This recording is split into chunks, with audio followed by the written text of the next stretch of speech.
सब ठीक है हमारी फोटो दे दिया। आ जाओ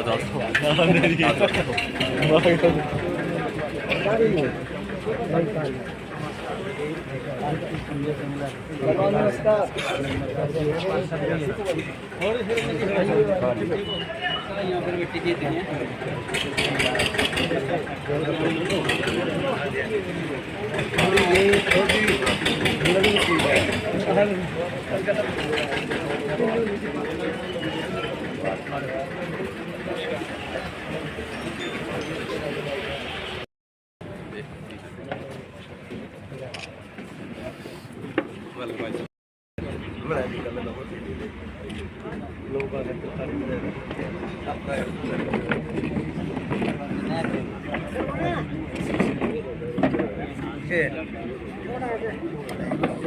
अरे इसका आपको बोले यार ही है।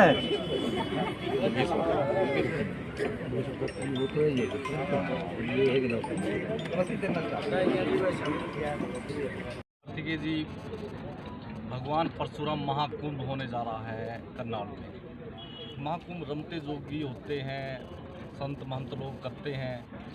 कर्ण की धरती है करनाल में, और ब्राह्मण, और वो भी महासम्मेलन या महाकुंभ। ये मामला क्या है, किस तरह के ये कार्यक्रम रखे गए हैं? ये मामला है जी कि हम एक करनाल की पावन धरती पे परशुराम जी का महाकुंभ हो रहा है, और इसको एक पर्व की तरह हम मना रहे हैं, और उसका न्योता देने आए हैं सब लोगों को।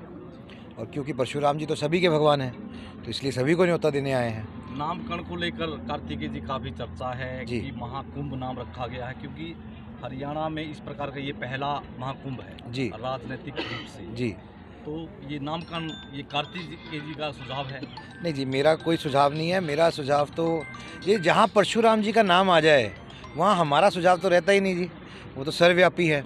तो मेरा तो सिर्फ इतना ही कहना है कि एक पर्व की तरह हम तो अपने धर्म को, संस्कृति को पर्व की तरह मनाते हैं, उसी तरीके से इसको पर्व की तरह मनाएंगे। बड़ी अहम बात भी आपने यहाँ बोली कि कुछ चीज़ें जो महत्वपूर्ण है समाज से जुड़ी हुई या प्रदेश से जुड़ी हुई, उनको लेने का या उनको मांगने का वक्त भी अब आ गया जी। देखिए, ऐसा है कि हर समाज की हर विभिन्न समयों पर बातें होती हैं जो उनको लगता है कि हमारे सबको मिलनी चाहिए या हमारी बात रखी जानी चाहिए। तो एक अच्छा मौका होता है अपनी बात रखने का, तो रखेंगे।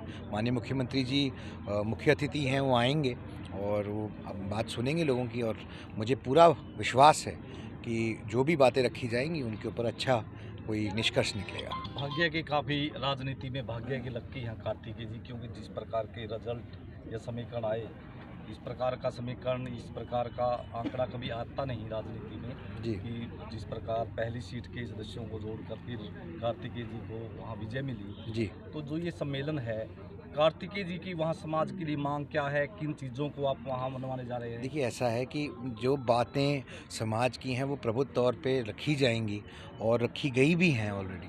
मेरा ऐसा मानना है कि एक मौका है हमें सशक्त तरीके से अपनी बात रखने का, आवाज़ उठाने का, और भारी मात्रा में जाने का इस कार्यक्रम के अंदर अपने लोगों के साथ। और जैसे मैंने कहा कि मेरी जीत में भी माननीय मुख्यमंत्री जी का बड़ा हाथ था, और सारे समाज को इकट्ठा करने में भी बड़ा हाथ था। अब देखिए, पहली बार है हरियाणा के इतिहास में ऐसा हुआ है कि लगभग सभी पार्टियों ने मुझे वोट दी, तभी मैं संसद पहुंच सका।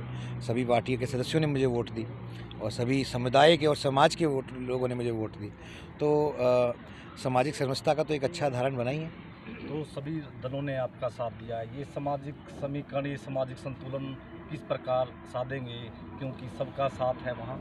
देखिए, हर चीज़ एक उपलक्ष्य के साथ साधनी नहीं होती। कई बार आप आगे भी बढ़ते हैं, क्योंकि आपको, जैसे मैंने कहा पहले, कि ये परशुराम जी के उपलक्ष्य में ये महाकुंभ है, एक पर्व है, उसको पर्व की तरह मना रहे हैं। तो इसको एक छोटा वो देकर कि हम इस उपलक्ष्य से जा रहे हैं, मैं नहीं पदवी देना चाहूँगा।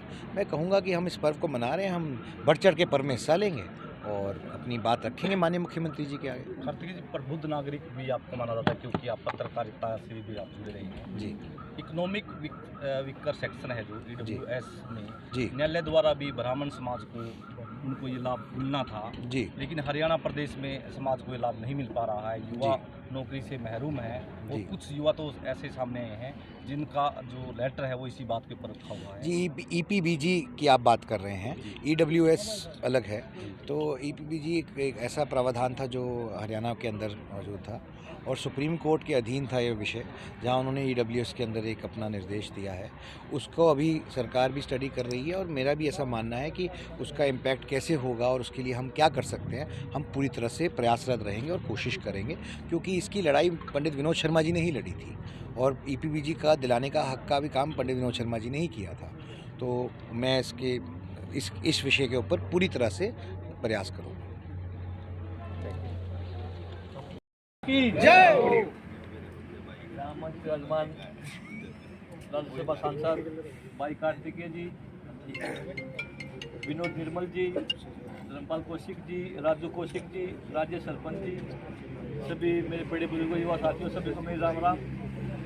और जैसे कि आप सभी को पता है और भाई साहब ने बताया भी कि 11 तारीख को करनाल में भगवान परशुराम महाकुंभ का आयोजन किया जा रहा है और हम आप सभी को निमंत्रण देने आए हैं। मैं और भाई साहब कार्तिकेय जी कि आप ज़्यादा से ज़्यादा संख्या में वहाँ पे पहुँचे और भी बताया कि 2 घंटे के बड़े शॉर्ट नोटिस पे आप सभी यहाँ पे इकट्ठा हुए हो।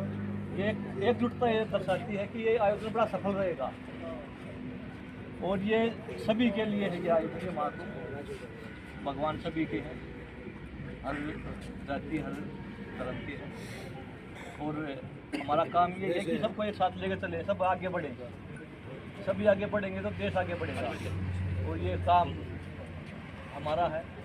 इसलिए आप 11 तारीख को जितने भी आपके साथी हैं यार दोस्त हैं, सभी को लेके करनाल में पहुँचे और अपनी ताकत दिखाएं, एकजुटता दिखाएं कि हम एक सभी एक साथ हैं, सभी समाज हमारे साथ हैं। कोई नाराज़गी है तो उसको दूर करके भाईचारा बना के मैंने एक बार बोले था कि इस माला को जितनी बड़ी बढ़ाएंगे जितने ज़्यादा मोती होंगे।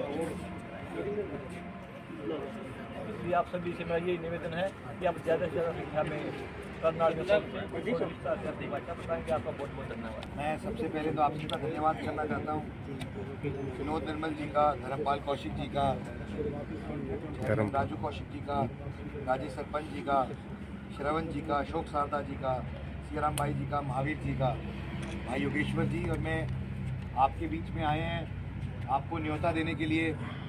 आने वाली 11 तारीख को परशुराम महाकुंभ एक पर्व के तौर पर मनाया जा रहा है करनाल में और आपसे निवेदन करने आए हैं कि ज़्यादा से ज़्यादा संख्या में ज़्यादा से ज़्यादा लोग, भाई मित्र परिवार सबको लेकर आप ज़रूर पहुँचें ताकि हम इस कार्यक्रम में अपनी बात सक्षम तरीके से रख सकें, अपनी बढ़ चढ़ के अपनी हिस्सेदारी और भागीदारी इस कार्यक्रम में रखें।